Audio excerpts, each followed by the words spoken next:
kaibigan, mag-subscribe sa Lala School Channel upang hindi makaligtaan ang mga kawili-wiling video. Ang ganda ng lakad mo, grabe!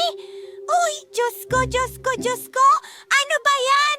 Paano ka lumalakad ng ganyan? Kawawa naman si nga. Bakit ka tumatayong kakatwa? Ha? Tignan mo ang daan?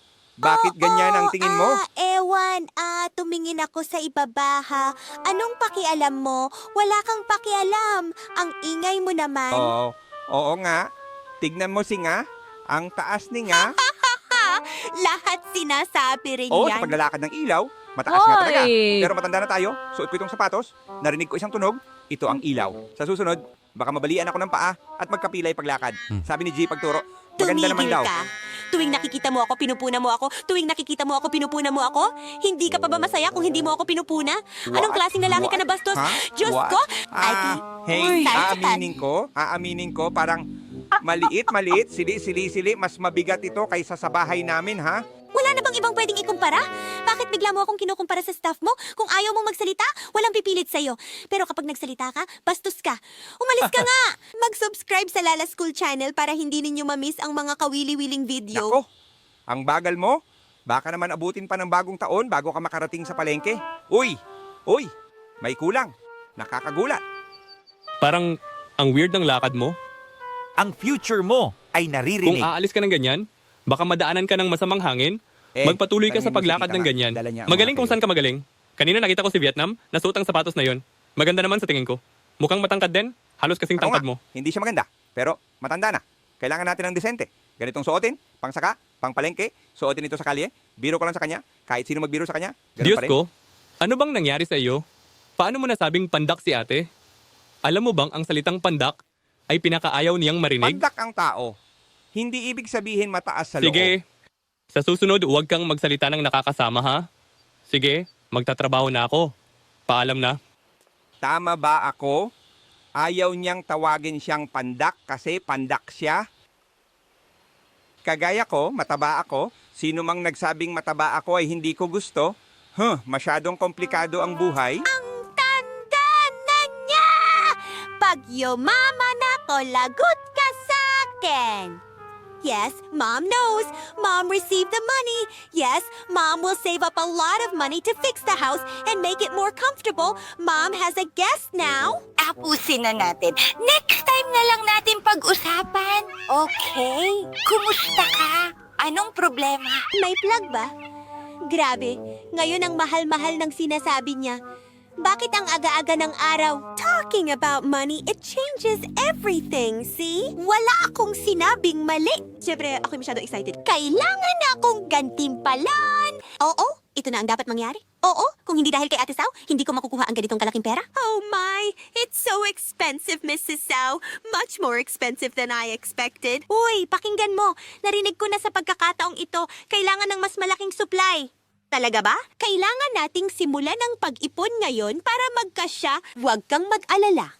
Kapag singana ang umaksyon, siguradong magiging maganda ang kalalabasan. Uy, nakita mo ba ako? May pera na ako? Oo, ang laki ng pagkakaiba, di ba? Wala na siya. Aba, saan maganda si tita Sobra ngayon? naman. Diyos ko, bakit pa kailangang pumunta kahit saan? Mula ngayon, lahat ng mga araw ay magiging maganda. Diyos ko, nanalo si ate ng malaking premyo. Salamat kay Tita Sao na nagturo sa kanya kung paano Sobrang magsugay. cute. Sana maging katulad ko ang dalawa kong tita, pero wala akong malas Huwag ngayon. kang mag-alala. Kapag nanalo si tita sa susunod, pahihiramin kita ng kaunting puhunan. Oh, pero tandaan mong bayaran ng maayos, Opo, ha? alam ko na po. Oo. Maraming salamat, tita. Oh, Tita Sao, noong nakaraan, sinabi ni Tita Sao na ibibigay niyo sa akin ang ilang bag ng asukal. Ngayong araw kukunin ko na ito. Yun bang mga kulay na shell? Kasi gagamitin yan, kunin mo na. Oo, walang problema. Nakasabit lang sa pader. Ha? Bakit hindi ko na nakikita ang anak mong balikbayan sa bahay mo? Umalis na ba siya? Nanay, matagal na siyang umalis. Ngayon mo lang tinanong? Alam ko na mula noon. Hoy! Ano yan? Tanungin mo siya ha. Mayroon bang nangyari sa iyo at sa iyong anak na Vietnamese? Oh? Bakit ba? Huwag kang mag-isip ng masama, ha? Baka may makarinig at pagtawanan ako. Nagsasalita ng walang kwenta. Aba, matanda na nga pero mukhang mahal. Ano ba yan? Ang tagal naman.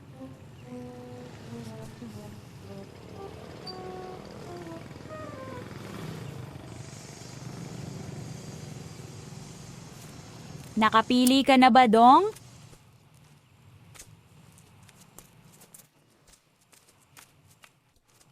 Oh, kumusta na? Napili na ba lahat? Narinig mo ba ako? Diyos ko, bakit ka mukhang pagod na pagod? Pahinga muna ako ng kaunti. Kanina pa ako nagtatrabaho.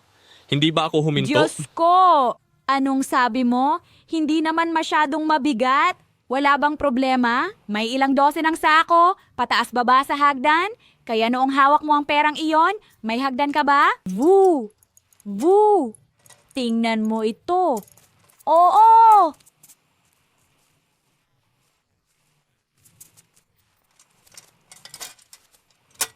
Nagbebenta ka ba ng mga bulaklak na lotus o putik? Bakit kaya si Sen parang pangit magsalita ngayon? Sabi ni Ate Moy, ang lotus na ito ay ang pinakamahusay na uri. Talaga? Q, itong lotus ba ito? Oo. Diyos ko, mag-ingat ka, Hay. Napakataas niyan, mahirap yan akyatin. Saan ka pupunta, Hay? Ang ganda mo naman. Totoo ba? Para sa akin, normal lang ito. Heto. Sa pagkakataong ito, dinala namin ng asawa ko ang lahat ng mga isinali na artikulo sa bahay. Binili lahat ni ate. Pero panatilihin pa rin ang presyong iyon, ha ate? Siyempre naman, kailangan kong panatilihin ang aking reputasyon sa negosyo. Sa ngayon, kumikita ng malaki si tita. Hindi na siya maliliit na trabaho, hindi kaya yaman sa maliliit na trabaho.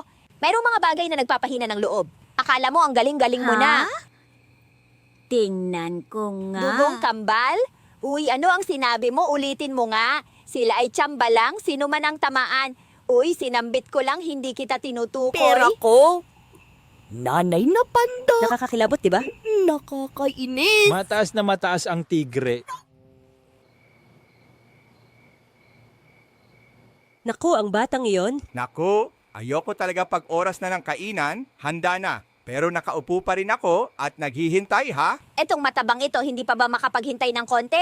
Dahan-dahan lang sa pagkain, baka nandyan na siya ngayon. Yeah. Kumain na tayo, baka hindi na darating si kuya. Bakit hindi siya darating? Sinabihan ko siya ng mabuti. Kahit hindi siya makakapunta, dapat sabihin niya sa atin.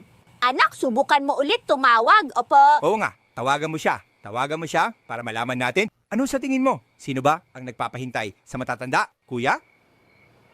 Bakit anak? Inay, hindi ko hinuli ang manok na babae. Tama na. Ang batang iyon talaga. Sinasabi ko sa'yo, mula ngayon, kapag pumasok siya sa bahay na ito, palayasin siya kaagad. Kaya huwag mo nang pahirapan pa ang tao. Siguro hindi na siya darating. Pero bakit? Anak, tinanggihan mo ba siya? Hindi po. Ngayon ko lang po alam. Bakit nagsiselos si Kuya Yep at binugbog siya? Sa tingin ko, hindi na siya darating. Tama na. Si Hiap rin. Parang gusto niyang magkaproblema ako. Sa dami na ng beses, parang sinasadya niyang sirain ang mga malapit sa akin. Nagalit ako dahil hindi ko na siya matiis. Hayaan mo na, tita. Hindi ko naman gusto si Kuya Jai. Pero huwag kang mag-alala tungkol sa akin. Ngayong gabi mag-host ka ng dinner para kay Tito Nam at Kuya Min. Pero para paghintayin sila, nakakahiya naman. Ganyan dapat ngayon, di ba? Sige, kain na tayo lahat. Isipin mo na lang na ito ay para sa tagumpay ni nga. Sa susunod, mas malaking negosyo ang gagawin ko para makita nyo. Ganito. Pero nakikita kong dapat mag-ingat si nga sa lahat ng ginagawa niya. Huwag magpadalos-dalos. Baka ma-scam siya. Napakaswerte Ang naman. kulit mo kausap. Nainis ako. Walang narinig. Uy, huwag kang mag-alala. Hindi madali malinlang si Hay nga. Kain na, kain na. Kain na, inay. Bayaan mo si Iniisip mo Tito ba? na Oo, ihatid tama. ka. Sige na. Alam ko na. Panonoodin ko ang aking diskarte. Sige na. Anong meron, kuya? Totoo naman, hindi ko inasahan na tatalikuran ako ni Than. Ang plano ay bati sa taunang produksyon upang itaas ang presyo. Pagkatapos ay hatiin ang mga rosas. Bakit nangyari iyon? Sigurado ka na ba?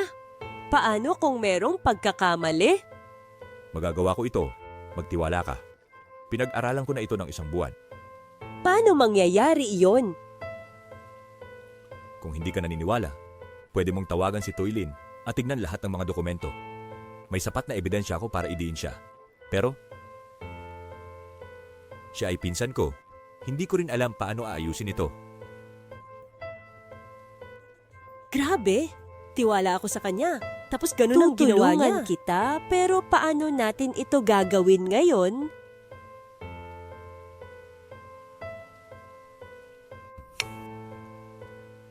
Hindi ko rin alam kung paano ito haharapin. Kung mahigpit kaming magparusa, hindi ko magagawa. Ngunit kung hindi tama ang pamamaraan ayon sa batas, hindi ito magiging magandang halimbawa para sa ibang empleyado. Nagdulot siya ng malaking pinsala sa kumpanya, habang ang ibang mga empleyado ay kailangang magtrabaho ng husto. Tapos pinagsamantalahan niya ang kanilang sipag at tiyaga. Baka naman may ibang tao na naninira lang sa kanya. Walang paraan para mangyari iyon. Siya lang ang in charge sa pagbili. Medyo nakaka-tense. Ano ang ibig sabihin ng higit sa kalahati? Panoorin mo at maiintindihan mo.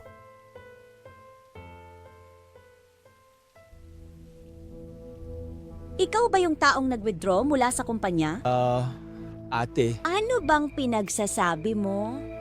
Siya ba ang kabit mo? hindi naman ate. Sino nagsabi sa'yo nito? Paano ko magagawa yan ate? Alam ko na. Alam ko na hindi mo aaminin ang pagkakamaling ito. Kaya dinala ko ang ebidensyang ito. Tingnan mo.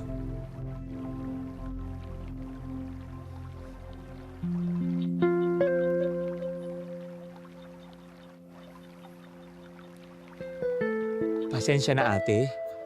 Wala talaga akong intensyon na saktan ang pamilya mo. Niloko lang niya ako. Bakit mo nagawa iyon pero hindi mo matanggap ang responsibilidad at isinisisi sa iba? Pinagkatiwalaan kita noon. Ngayon, ginagamit mo yan para sa pangako ko? Pero sa totoo lang, hindi mabuti si Fap gaya ng iniisip mo, pati na rin Tama si Lynn. na. Sinisira mo ang kumpanya at ang pamilya ko. Tapos ngayon, sinisisi mo pa ang iba? Pasensya na ate. Pakiusap ate, patawarin mo na ako ngayon. Ama na. Ayoko nang marinig ang kahit anong palusot mo. Sumulat ka ng resignation letter at umalis na sa kumpanya. Ate Puwang. Ate.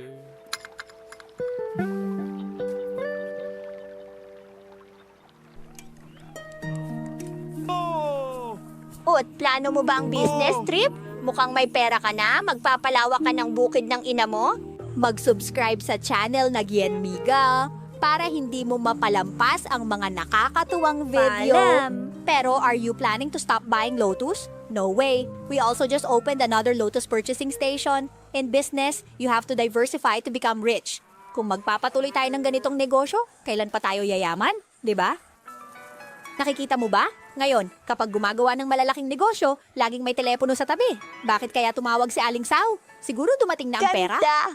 Hello, naririnig kita, ate.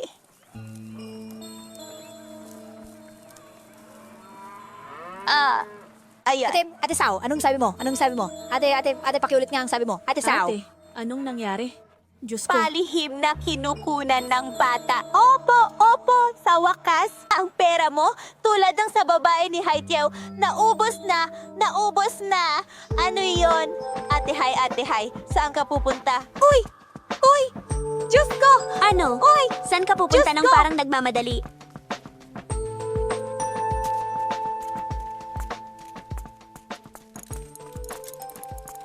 Nanay, saan kayo ni tita pupunta? Hindi ko rin alam. Si tita ay nagpapakain ng baka. Bigla na lang may tumawag. Doon siya nagmadali. Ay nako, tapos na. Naiintindihan ko na. May nangyari ba, anak? Kanina sa health center, bumaba ang mga opisyal ng barangay at nakipag-usap sa amin tungkol sa pagkalat ng sakit na tungo para malaman ng mga tao at maiwasan ang pagkalat. Sigurado akong apektado na nito ang kargamento ni Tia Hama. Tama nga. Kaya natataranta rin si tita. Kinuha niya lahat ng pera para magnegosyo ng gamot. Sobrang lungkot na nung una na nawala ang pera. Ngayon, nawala na naman. Yung last time, napahiya si tita at nawalan ng pera. Ngayon, hindi ko na alam gagawin. Bakit? Bakit nahihiya ka?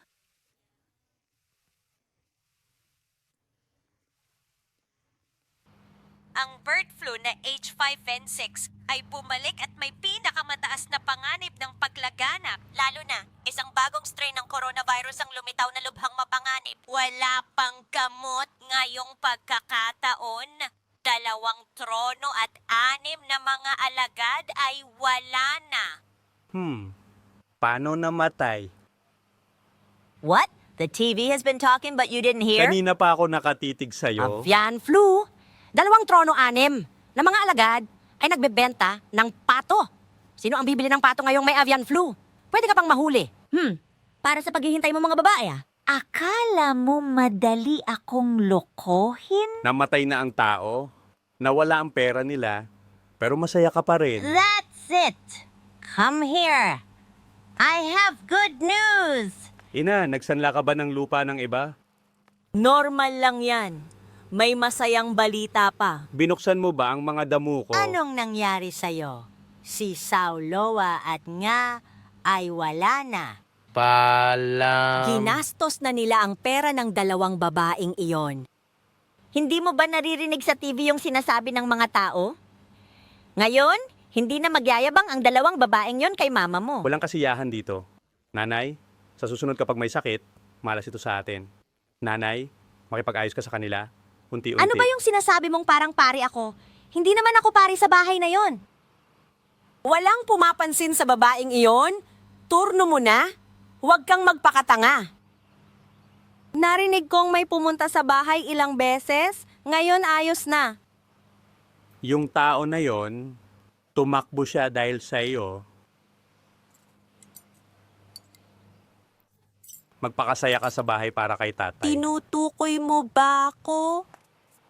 Ngayon, sobra na siyang mahumaling sa anak niya. Hayaan na lang. Pupunta na lang ako sa ospital. Kung may dupa dyan, may lakas pa bang magreklamo? Oo nga pala. Tinanong ako ni Hiep. Huwag mong sabihin na may sakit ako.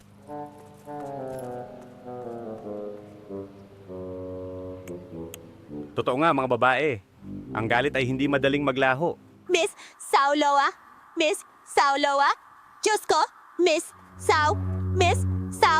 Ano na ang nangyari doon? Miss Sau? Oo, nanay, masakit ulo ko. Baka nga ako naulanan. Ako po, kung magkasakit tayo ngayon, hindi ko na alam. Siya ay nagkaroon ng malamig na hangin, pero ako, gusto ko nang mamatay. Kumusta ka na? Kumusta na? Hindi ko alam. Sila nilang tumawag. Sinabi na ang truck ng mga manok ay natigil. Kaya agad kong sinabi sa'yo, gaya ng nasabi ko, pareho lang tayo ng sitwasyon. Yung truck na may sounds, nakasalubong namin yung mga tropa? Naku po! Nawala ang paa. Ang aking paboritong sinulid. Inay, ang aking sinulid. Paa mga kaibigan. Bakit ngayon mo lang sinabi sa akin, Mama? Mabuti na lang nawala ng pera kaysa sumunod sa mga pinapayo nila tungkol sa operasyon. Mas delikado iyon sa buhay. Sinabi ni Auntie Ha na huwag sabihin kay nanay. Pero sa puntong ito, hindi ko kayang hindi magsalita.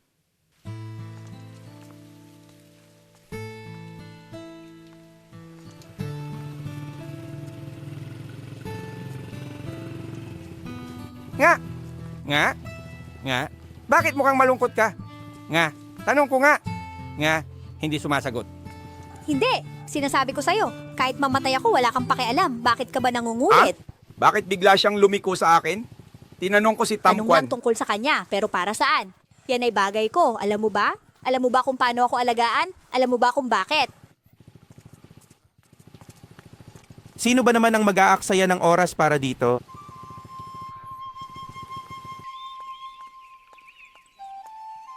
Ate, tita, ate, Australia.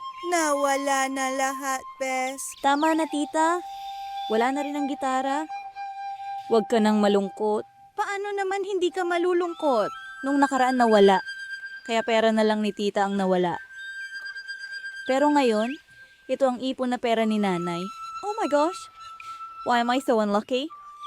Nothing I do goes smoothly. Oh well, Australia. Patawad, Ut. Maghahanap ako ng paraan para kumita at ibabalik ko sa'yo ang pera. Hi. Money can be earned again. Business has its ups and downs. But this time it's not Hi's fault. The previous time was to blame. But you know, it's really strange. Suddenly listening to the fortune teller and getting plastic surgery. Why? Kasi nga, alam mo na, para mapaganda ang mga binti ko na masyadong maikli. Kaya ako nagpaganda.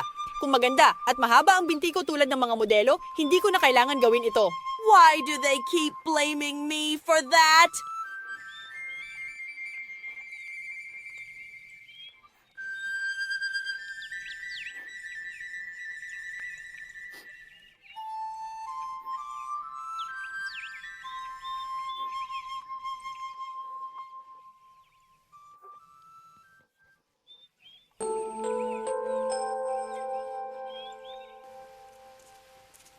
Meron pa palang ganon. Bakit ang haba naman? Tama. Sino ba ang magpapa-opera? Para lang sa isang lalaki? Kaya nga nakakagulat. Pangit na nga, mayabang pa. Ninakawan siya ng lahat ng pera. Ngayon, pati ito pa. Talaga namang mal. Ha? Ano bang pinag-uusapan nyo at ang saya nyo? Pagkarinig ko ay agad akong tumakbo dito. Ang bagay na ito ay siguradong magiging usap-usapan at magdudulot ng iyakan. Paano mo nalaman ang tungkol dito? Narinig ko kay Tito kanina. Pumunta siya dito kaya nalaman niya. Diyos ko, mamatay ka na lang? Nakakahiya. Paano ako makakaharap sa iba? Diyos ko. Hindi ko na alam kung ano ang gagawin ko tungkol dito. Sinasabi lang nila yan, pero kung paulit-ulit, nakakaumay rin. Sabihan mo si tita na huwag na lang pansinin. Pareho silang may mataas na pride. Hindi mo na lang sila mapapabayaan natin. Kahit na ang 10 yan ay medyo kakaiba. Kwento ng ibang tao, pero ikinakalat sa buong baryo.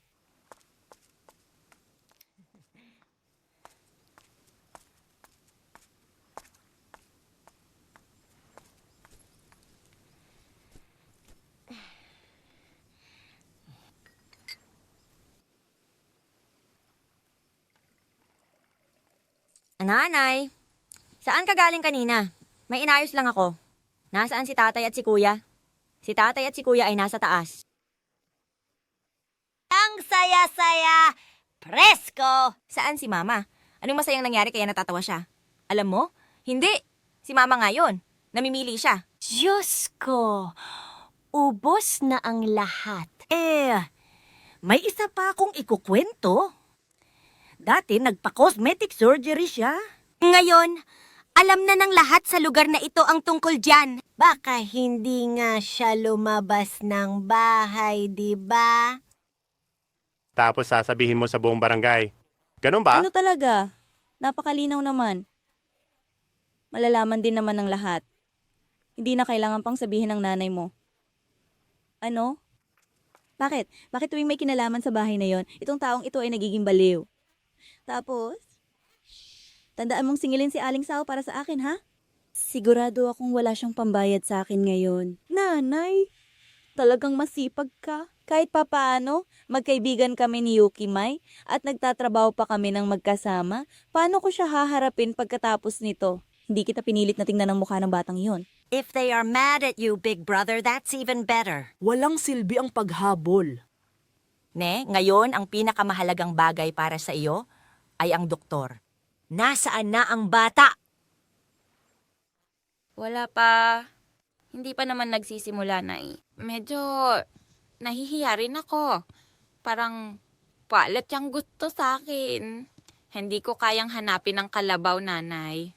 Ang weird talaga. Anong kabayo na yan? Hindi ko alam. Sabi ko na sa iyo ng maraming beses, Han, bakit hindi mo maintindihan? Ang kalabaw na ito ay isang gininto ang kalabaw? Wala itong tali. Kung nakatali na ng iba, huwag kang mag-regret, ha? Ang anak na babae ay higit sa 20 taong gulang na. Bakit ganun ka pa rin ka-inosente? Hindi. Huwag kang magsalita.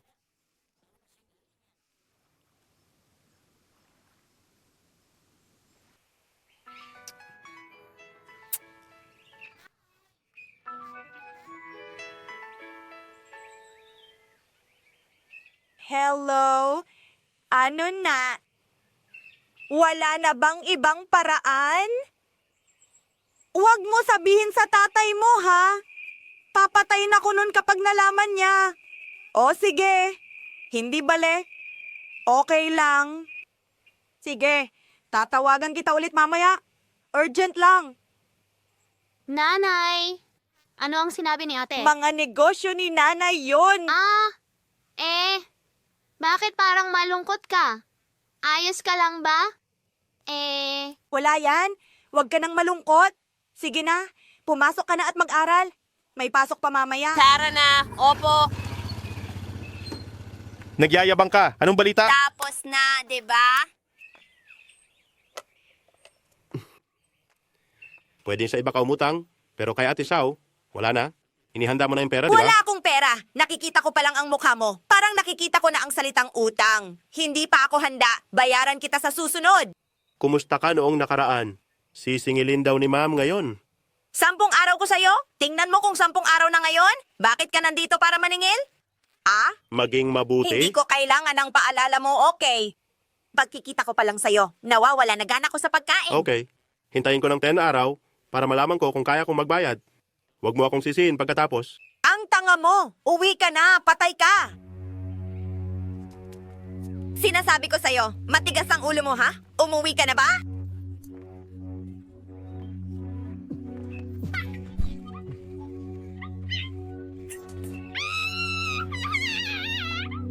Hindi ko akalain na magagawa ko.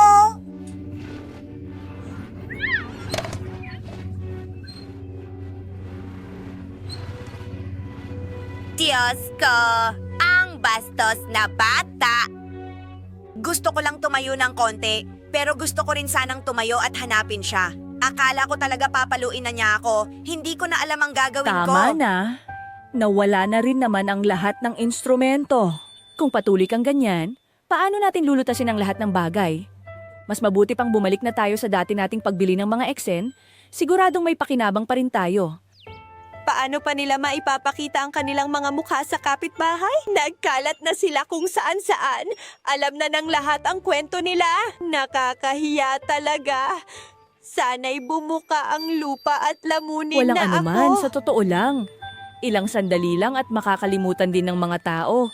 Hindi na nila maaalaala ang nangyari. Alam mo yon? Huwag kang makinig kay Aling Sao. Basta kinuha lahat ng pera para bumili ng maraming bagay. Kung maraming bumili, hindi naman mangyayari ito. Kasalanan nyo ito. Kasalanan nyo lahat. Sige tita, pupunta ako mamayang hapon sa nagbebenta ng bahay. Hihingiin ko na bigyan ka pa ng kaunting oras para magbayad.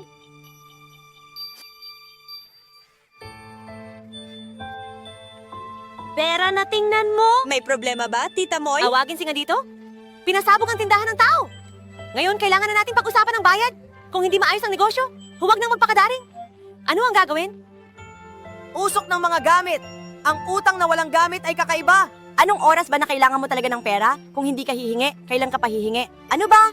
Sinabi ko na kay Ate Q nung nakaraan, bigyan mo kami ng ilang araw pa, tapos mababayaran ka namin. Hindi ko alam kung tama ang narinig mo. Nalimutan mong dalhin kaagad ang lahat ng ating mga sipit. Ngayon, nawala na lahat. Paano tayo magbabayad? Oy, ano ang ginagawa ninyo at bakit kayo maingay? Ang pera ninyo na utang ko, babayaran ko naman. Hindi ako tumatakas. Nandito pa ako. Hindi ako nagtatago. Bakit kayo masyadong nag-aalala? Parang ang dali lang sabihin ha, umupo at yakapin ang luha ng iba. Ano ba? Hindi naman ito nakaw. Hindi pa nagbabayad? Tapos ang lakas pa ng boses? Opo. Oo, baka ginamit mo yung pera para magpa-plastic surgery. Ha? Para tumulong mag-liposuction. Para humaba ang mga binti. Kaya walang pambayad, di ba? Ha? Anong sabi mo? Bahala na ako sa pag-aayos ko? Mr. America?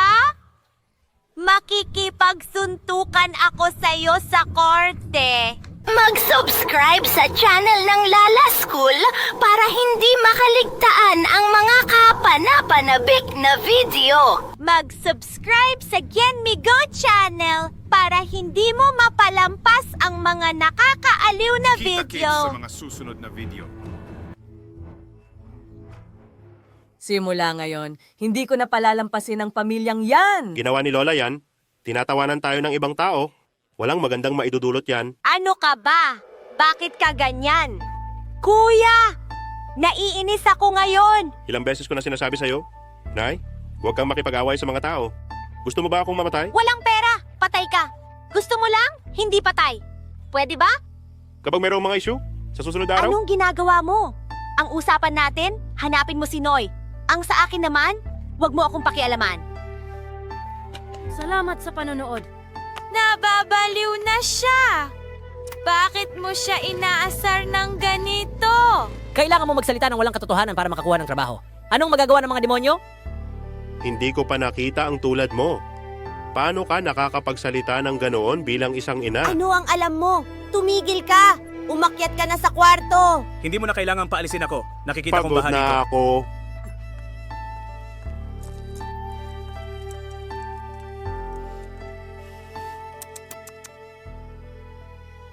Ano yan, nanay? Kaya pala, kaya wala kang nakakuhang boyfriend hanggang ngayon. Oh, mula ngayon, kailangan mong makinig sa nanay? Naiintindihan mo ba? Ang saya! Aninang hapon, si Kuya nga binugbog si Ten. Swerte naman ni Mama. May isang baan na pumigil. Kung hindi, bugbog talaga si Mama. Pero kahit marami kang pinagsasasabi, hindi mo pa rin mapapatunayan Dalawang tao na yan. ang nanakit. Tama na. Kung dalawa pang tao ang manakit, baka mas lalong mapinsala ang tao. Pa siya, para matuto. Pero aminado akong malakas talaga si Tita. Mas malaki ang lugar na yun kaysa kay Tita. Pero nalinis pa rin agad ni Tita. Hindi ka talaga lasing. Oo naman anak, yung nanay mo, walang ginagawa kaya hindi siya kasing lakas ni Tita. Si Tita Irene ay isang manggagawa, pati na rin ang Diyos at ang batas. Sige lang, Diyos ko, sarap na sarap ako nang balutin ko ang nanay ko. Narinig mo ba yon? Pagkatapos kong balutin yon, parang nawala lahat ng galit ko. Ha ha ha ha, sobrang saya.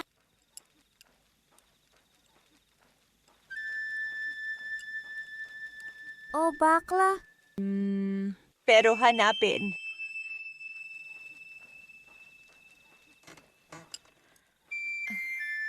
Dalawa, huwag mong banggitin ang tungkol sa pera. Bakit? Kaninong pera talaga iyon? Bakit? Itinatabi iyon ni Ut para sa kasal nila balang araw.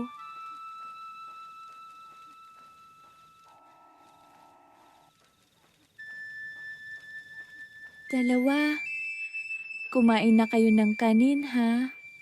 Salamat po, Tio. Sige na, kumain na kayo.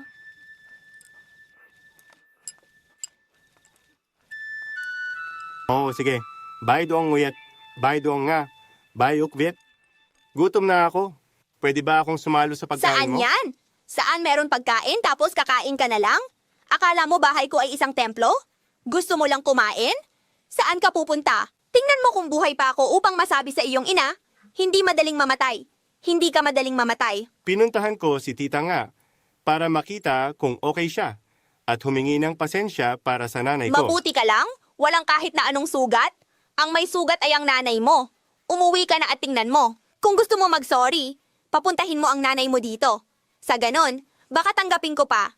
Pero ikaw, hindi. Sige, umuwi ka na. Galit si tita. Oo nga. Umalis ka na. Baka magkagalit na naman tayo. Bunso! Wala na tayong dapat pag-usapan. Hayaan mo na anak. Huwag mo nang intindihin. Kumain ka na. Oo, ang sarap. Salamat mga kaibigan.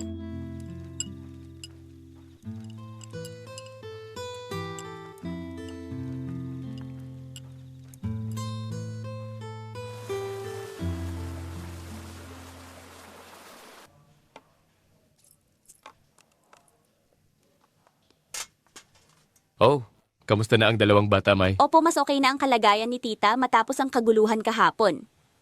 Ngayon, ang problema na lang ay ang pagbabayad ng utang. Kailangan ba? May naitabi si uncle ng kaunti. Sige, okay na po. Halos kompleto na po ako. Oo, pero kung may problema, sabihin mo lang sa akin. Opo, alam ko na po. Salamat po. Sige, magtrabaho ka na. Aalis lang ako sandali. Opo, ikaw ay umalis na. Ay.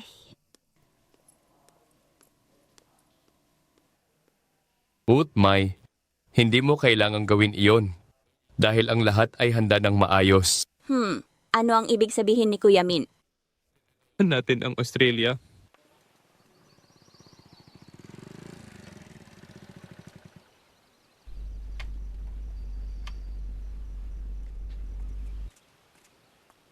Oh, naguhugas ka ba ng damit?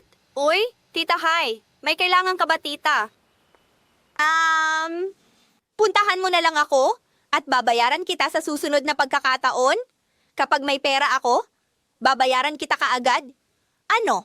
Hindi ba binayaran ni Tito Nam si ate? Anong sabi mo? Si Tito Nam? Nabayaran mo na si ate? Opo, dinala na ni Tito Nam ang pera para bayaran si ate, pati na rin ang iba pa.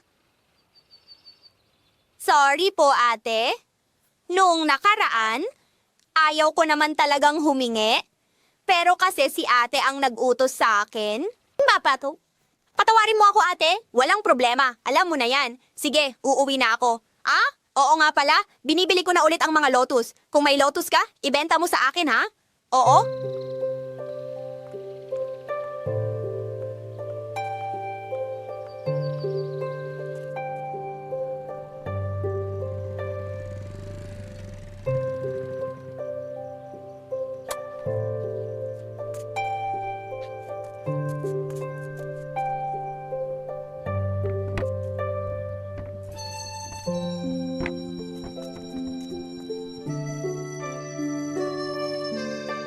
Bakit bigla kang nagbayad ng utang ko, Nam? Sa tingin mo ba wala akong pera pang bayad? Hindi naman. Minamaliit ko si nga dahil wala siyang pera, kaya pinahiram ko siya para maiwasan ng abala at ang mga hindi pagkakaintindihan. Pero malaki ang pera? Saan nakuha ni Kuya Nam yon para bayaran? Yan ang lahat ng ipon ko. Pero hindi kita papautangin ng libre. Magpakaayos ka, magtrabaho ka, at bayaran mo ang utang mo sa akin ng tama. Huwag mong subukan yan. Yung mabilis na yaman, tapos mawawala na naman ang pera mo. Wala na akong pera na ipapahiram sa'yo, ha? Alam ko na, kalkulahin mo lang ang tubo, magtatrabaho ako at babayaran ko lahat pati kapital mo. Ayaw ko talaga ng ganyang ugali. Wala namang nagtatanong, pero nandyan ka pa rin at pinagmamalaki mo. Ayaw ko talaga.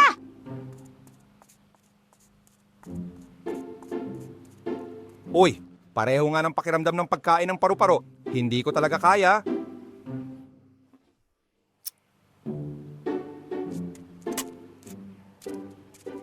Nay, sa sinabi nyo, naawa ako, pero hanggang 3 buwang advance lang talaga ang kaya kong ibigay?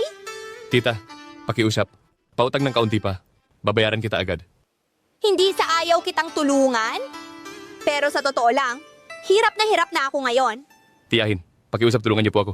Ang lola ko po ay naghirap buong buhay niya sa pagkabalaki sa akin. Ngayon, may sakit na siya at gusto ko lang po maalagaan siya ng maayos. Sa ngayon, talagang mahirap ang negosyo. Alam mo na, yan, pakiintindi mo na lang ako. Sige, hintayin mo ako. Kukunin ko na ang pera.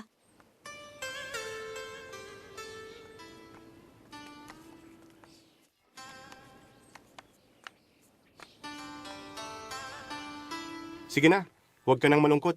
Hindi ka papautangin ng nanay ko. Ako na lang ang magpapautang sa'yo. Opo. Totoo ba, kuya? Totoo ba? Salamat, kuya. Oo. Ano ang iniisip mo? Tinutulungan lang ng magkakapatid na huwang ang isa't isa? Opo. Huwag sabihin sa nanay ko ang tungkol dito, ha? Kita mo na? Alam kong nandito kayong dalawa. Sobrang saya mo, ha? Sumama sa babae. Iniwan ang mga kasama dito. Umuwi ka na? Opo, kararating ko lang. Pumunta ako sa bahay ni Tantay, pero wala akong nakita. Alam ko agad na nandito kayo, kaya nagpunta ako dito. Ha? Bakit para kang malungkot na malungkot?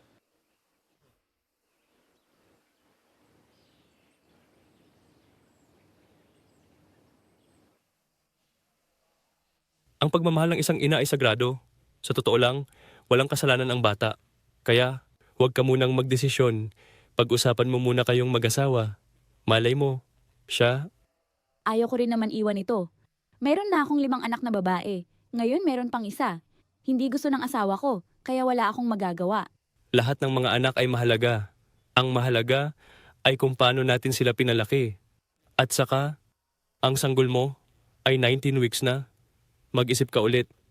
Kung ipalalaglag mo, delikado ito sa buhay mo, pati na rin sa hinaharap. Kung gusto mo lang magbuntis ulit, magiging mahirap ito. Kung ayaw mo akong tulungan, hahanap na lang ako ng iba. Ate, sandali lang. Toylin, nagmamadali ako. Tatawagan kita, okay? Ate, Ate, mag-isip ka ulit. Anak mo yan. Huwag mong gawin yan. Kawawa siya. Saka, kung gagawin mo yan sa ibang lugar, delikado para sa buhay mo. Pero doktor, ano nang gagawin ko? Ang hirap ng buhay at marami akong pinapakain. Hinahanap ko ang anak kong lalaki para alagaan ang kanyang mga magulang. Kung ayaw gawin ng doktor, pupunta ako sa ibang lugar. Hindi rin naman ako mamamatay kung doon ko ipagawa. Kamusta? At magkita tayong muli.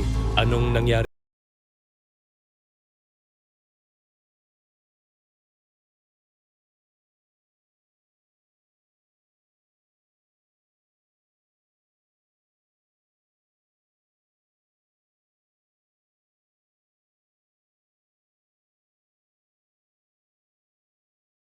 Ito, emergency room ito.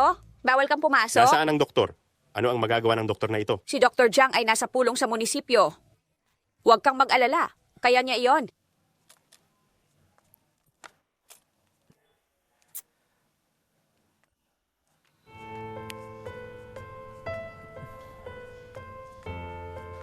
Tay, sino pa ang nasaktan? Ewan ko rin. Kumakain mahilig sa matamis si Lola. Ganyan siya palagi. Siguro, okay lang sa labas. Oo naman. Pasensya. Normal lang ang mangyayari. Huwag kang magtagal.